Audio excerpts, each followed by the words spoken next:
गुंजन घर की लाडली थी और हर माँ बाप की तरह उसके पेरेंट्स ने भी अपनी इकलौती संतान की शादी खूब धूमधाम से की। गुंजन अंगद से शादी करके अपने ससुराल आ गई थी और उसकी पहली रात भी काफी खूबसूरत गुजरी। अगली सुबह नाश्ते के बाद अंगद ने गुंजन से कहा, गुंजन, हमारी एक खानदानी परंपरा है, आज तुम्हारा पहला दिन है, तो उस परंपरा को पूरा करने का यही सही समय है। कौन सी परंपरा अंगद? गुंजन बेटा, परंपरा ये है कि शादी के पहले दिन शाम के टाइम नई दुल्हन को पीपल के पेड़ वाले देवता को भोग लगाना होता है और ये काम करते टाइम दुल्हन अकेली होनी चाहिए, कोई उसके साथ नहीं जा सकता, वरना परंपरा में विघ्न पड़ता है। जी माँ जी, आप जैसा बोलेंगी मैं वैसा ही करूंगी। ये सुनकर अंगद और पल्लवी दोनों के चेहरों पर मुस्कुराहट झलक आई। शाम ठीक 7 बजे गुंजन घर से निकली। उसकी आंखों से ओझल होने के ठीक बाद ही अंगद ने किसी मोहित नाम के लड़के को कॉल लगाया। वो यहां से निकल चुकी है, तू तैयार है ना? यार अंगद, थोड़ी देर हो जाएगी यार, मैं बस पहुंचने ही वाला हूं। उसे यहां से जाते हुए सभी लोगों ने देखा है, यही ठीक मौका है, जल्दी से वहां पर पहुंच, समझा? इस तरफ गुंजन जंगल की तरफ तेज तेज कदम बढ़ा रही थी। जंगल से आती जानवरों की आवाजें उसे काफी हद तक डराने में कामयाब हो रही थी। बड़ी अजीब रस्म है, बस इसको पूरा कर दूं और भगवान मुझे सही सलामत घर वापस पहुंचा दे। अब कुछ ही दूरी पर गुंजन को एक बड़ा सा पीपल का पेड़ नजर आया। शुक्र है मिल गया। उसे इस बात की खबर तक नहीं थी कि कोई और भी इसी समय पर उसे घूर रहा है। पेड़ की डाली पर एक सुहागन बनी औरत बैठी अपने पैरों को हिला रही थी। गुंजन को जैसे ही उसकी पाजेब की छन छन सुनाई दी, उसने नजरें उठाकर देखा। उसका भयंकर रूप देखकर उसकी चीख निकल पड़ी। इस तरह ये आवाज दूर से आ रहे मोहित के कानों में गूंजी। अबे, अभी तो मैं उसके पास पहुंचा भी नहीं, फिर ये ऐसे कैसे चिल्ला रही है? मोहित अब तेज कदमों से उस तरफ भागा। उसने देखा कि पेड़ के पास गुंजन एकदम ठीक ठाक खड़ी है। आप ठीक तो हैं? जी हाँ, मैं एकदम ठीक हूँ, घबराने की जरूरत नहीं है।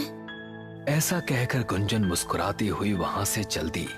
मोहित अपने मुंह ही मुंह में बुदबुदाया, अब तक तो ठीक ठाक थी, लेकिन अब नहीं रहने वाली। ऐसा कहकर मोहित ने अपनी पॉकेट से चाकू निकाला और उसे लेकर गुंजन की तरफ भागा। जैसे ही गुंजन ने उसकी आंखों में देखा, मोहित खौफजदा हो गया और उल्टे कदम बढ़ाते हुए वो जमीन पर गिर गया। तभी एक जोरों की चीख फिजा में गूंजी और फिर गुंजन छम छम करती हुई वहां से चली गई। अब उसी पेड़ की एक डाली पर मोहित की लाश लटकी थी, जिससे लाल लाल खून नीचे टपक रहा था। पता नहीं इस मोहित ने अपना काम किया कि नहीं, वो तो फोन भी नहीं उठा रहा। तभी उसे पाजेब की छन छन सुनाई दी। उसने देखा कि गुंजन वापस घर की तरफ आ रही है। मैंने पीपल देवता को भोग लगा दिया है, ऐसा कहकर अपने कमरे में चली गई। ये मैंने किस आदमी को काम दे दिया, उससे एक औरत नहीं मारी गई। शिट! गुंजन अपने कमरे की हर एक चीज, हर एक दीवार को गौर से देख रही थी और उसके चेहरे पर खुशी नजर आ रही थी। यही तो मेरा आखिरी सपना था, अपने ससुराल में रहूं और वो सभी सुख उठा सकूं जो एक सुहागन को नसीब होते हैं। रात को जब अंगद अपने कमरे में पहुंचा तो गुंजन दुल्हन बनी हुई बेड पर बैठी थी। क्या बात है, हमारी सुहागरात तो कल हो चुकी है ना, फिर आज दोबारा तुम दुल्हन कैसे बनी बैठी हो? मेरे लिए तो हमारी सुहागरात आज ही है।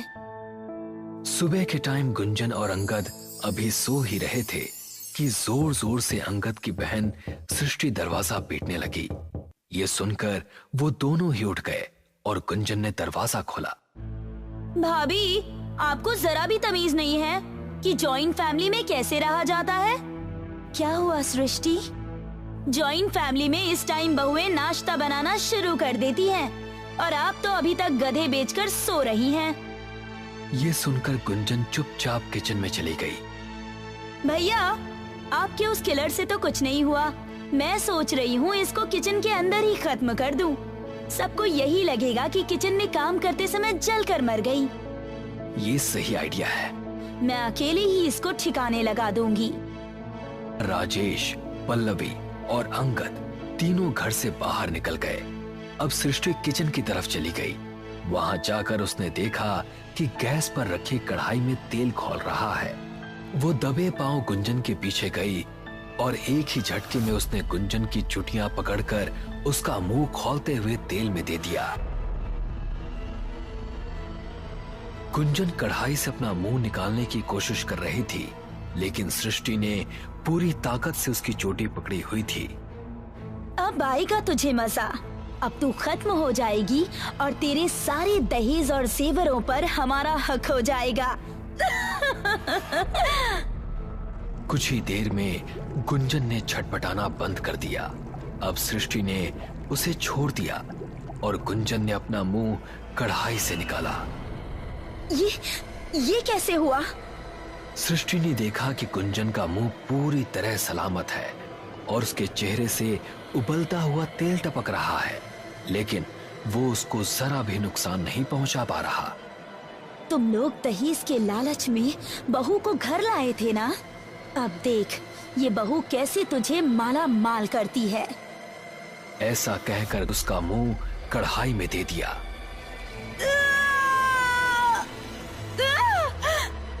सृष्टि का मुंह कढ़ाई के तेल में तल रहा था और गुंजन खड़ी हंस रही थी। गुंजन की आंखें इस समय लाल लाल चमक रही थी। अब सृष्टि का चेहरा भी जल भुनकर बदसूरत हो चुका था और वो खत्म भी हो गई थी। गुंजन ने उसको छोड़ा तो वो जमीन पर गिर पड़ी। मेरी ननद जी, ये क्या हो गया है आपको? गुंजन की चीख सुनकर सभी पड़ोसी और बाकी परिवार वाले घर के अंदर पहुंचे। सृष्टि की मौत का खौफनाक मंजर देखकर सभी की रूह कांप उठी। सृष्टि, ये कैसे हुआ?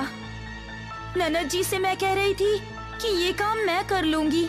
इन्होंने मुझे घी का डब्बा लेने स्टोर रूम में भेजा था और जब मैं वापस आई तो।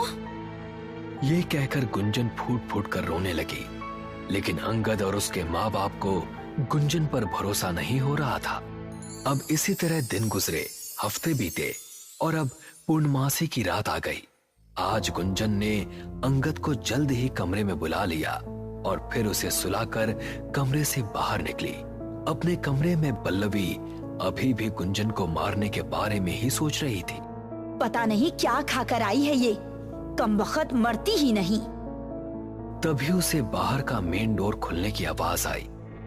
इस समय मेन डोर पर कौन हो सकता है? पल्लवी ने हल्का सा दरवाजा खोलकर देखा तो वो गुंजन ही थी जो कि घर से बाहर निकली थी। ये गुंजन इतनी रात में जंगल क्यों जा रही है? अब पल्लवी भी दबे पांव उसका पीछा करने लगी। वो चुपचाप गुंजन का पीछा करती रही। गुंजन जाकर उसी पीपल के पेड़ के पास रुकी जहां उसने भोग लगाया था। उस पेड़ के ऊपर कई सारे कौवे उड़ रहे थे। ये भयानक मंजर देखकर पल्लवी के डर का ठिकाना नहीं रहा और वो तेजी से घर की तरफ भागी।